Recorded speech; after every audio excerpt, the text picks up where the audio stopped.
পাঠান, the রোয়ার of a wounded lion, যে গর্জনে কেঁপে উঠেছে পুরো বলিউড। দুই একটা ব্যাড রিলিজের কারণে তার সিনেমা ফ্লপ হওয়ায় যখন তাকে ফিনিশড তকমা দিয়ে ট্রোল করা হচ্ছিল, বা দীর্ঘদিন যাবৎ সিনেমার অ্যানাউন্সমেন্ট না দেয় সবাই যে তাকে ভীতু বলে উপহাস করছিল, আর সেই শাহরুখ যখন ব্যাক করলো তখন একা ব্যাক করেনি, সাউথ ইন্ডাস্ট্রির অগ্রাসন আর বয়কটে পিষ্ট হয়ে ধুঁকতে থাকা বলিউডকে নিয়েই কামব্যাক করলো as like a real king, and which his. আর এই কাজটি অন্য কোনো বলিউড সুপারস্টারকে দিয়ে সম্ভব হয়নি। এছাড়া বয়কট গ্যাং সম্পর্কে তো তিনি আগেই বলে রেখেছিলেন, এসব বয়কটের হাওয়ায় শুধু পাতা আর ডাল নড়ে, শাহরুখ খান নয়। এই জেনারেশনকে শাহরুখ খান তার ম্যাসিভ স্টারডমের সামান্য একটা ঝলক দেখালেন এই পাঠানের মাধ্যমে। তো চলুন শুরু করা যাক সিনেমাটির বিস্তারিত রিভিউ। ভিডিওটি শুরু করার আগে বলতে চাই, আপনি যদি এই চ্যানেলে নতুন হয়ে থাকেন তাহলে চ্যানেলটি সাবস্ক্রাইব করুন এবং পাশে থাকা বেল আইকনটি বাজিয়ে দিন আমাদের পরবর্তী আপডেট সাথে সাথে পাওয়ার জন্য। Hello friends, welcome to cinematic universe. Pathaan हंटो हंटेड पार्टी पठान के घर पे रखोगे, तुम्हें मरनाबाजी के लिए पठान तो आया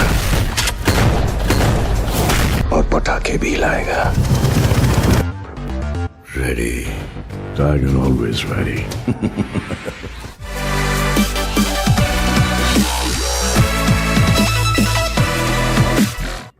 সিনেমার প্রসঙ্গে আসলে অবশ্যই বলতে হবে যে সিনেমাটি আক্ষরিক অর্থে খুব আহামরি কোনো কনসেপ্ট বা প্রেজেন্টেশনে ইউনিক কিছু দিয়ে আমাদেরকে অবাক করে দিয়েছে এমন নয়, বাট এটা একটা পিওর মাস এন্টারটেইনার ফিল্ম, যাকে আপনি শাহরুখের অনম্যান শো বলতে পারেন।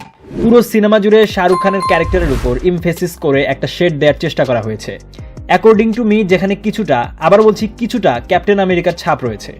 এছাড়া জনের ক্যারেক্টারটা বেশ ভালোভাবেই লেখা ছিল এবং তার ক্যারেক্টারের উপর চাইলে আলাদা একটি স্পিন অফ সিনেমাও বানানো সম্ভব। দীপিকার ক্যারেক্টারটা একটু আলাদা করার চেষ্টা করা হয়েছে, তবে সত্যি বলতে তার ক্যারেক্টারটি বেশ প্রেডিক্টেবল ছিল। অভিনয়ের প্রসঙ্গে আসলে অবশ্যই বলতে হয় যে সবাই বেশ দারুণ কাজ করেছেন। সিনেমাটির সবচেয়ে বড় হাইলাইট ছিল এর ম্যাসিভ সব অ্যাকশন সিকোয়েন্স, যেখানে ভিএফএক্স এর কিছু সমস্যা অবশ্যই চোখে পড়ে, বাট শাহরুখের দুর্দান্ত স্ক্রিন প্রেজেন্স সেগুলোকে ঢেকে দিয়েছে। এছাড়া যার কথা না বললেই নয়, তিনি হলেন আমাদের ভাইজান সালমান খান। তার অ্যাকশন প্যাক ক্যামিও ছিল সিনেমার পুরো গুজবাম্প মোমেন্ট।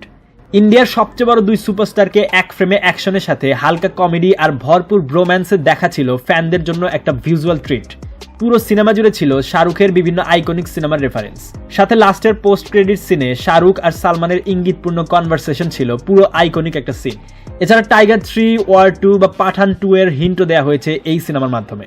সিনেমার আরেকটি হাইলাইটেড বিষয় ছিল এর দারুণ বিজিএম এর প্লেসমেন্ট আর এনার্জেটিক গান।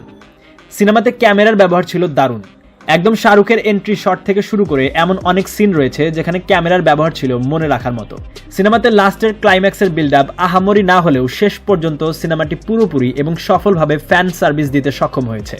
সিনেমাটি রিলিজের পর থেকেই বক্স অফিসে রেকর্ড ভাঙচুর চলছে। বলিউড মার্কেটে ও overseas all time opening record দেওয়ার পাশাপাশি প্রথম বলিউড সিনেমা হিসেবে মাত্র 5 দিনেই 550 কোটির উপর ব্যবসা করেছে এবং প্রতিদিন নতুন নতুন রেকর্ড ক্রিয়েট করে যাচ্ছে এই সিনেমা।